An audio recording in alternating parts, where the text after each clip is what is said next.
మీకు తెలుసా, మన దేశంలో రాష్ట్రపతి పెద్దవాళ్లా లేక ప్రధానమంత్రి పెద్దవాళ్లా అని చాలా మందికి అనుమానం ఉంటుంది. చట్టం ప్రకారం చూస్తే రాష్ట్రపతి మన దేశానికి మొదటి పౌరుడు, అంటే అందరికంటే ఆయనే పెద్ద.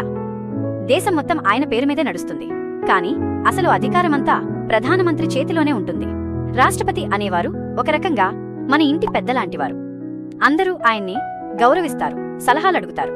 కాని ఇంట్లో రోజువారీ పనులు, నిర్ణయాలు అన్నీ యజమాని చూసుకున్నట్లే దేశంలో పనులన్నీ ప్రధానమంత్రి చూసుకుంటారు. రాజ్యాంగం ప్రకారం రాష్ట్రపతికి చాలా అధికారాలు ఉన్నాయి. ఆయన సైన్యానికి అధిపతి.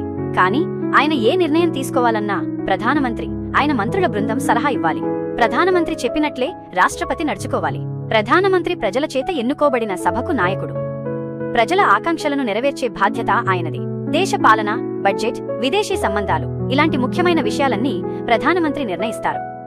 అందుకే రాష్ట్రపతి గౌరవప్రదమైన పదవి అయితే ప్రధానమంత్రి బాధ్యతాయుతమైన పదవి. ఒక రకంగా చెప్పాలంటే రాష్ట్రపతి దేశానికి తల లాంటివారు, ప్రధానమంత్రి దేశానికి చేతులు లాంటివారు. తల ఆలోచిస్తే చేతులు పనిచేస్తాయి. ఇద్దరూ కలిసి పనిచేస్తేనే దేశం బాగుంటుంది.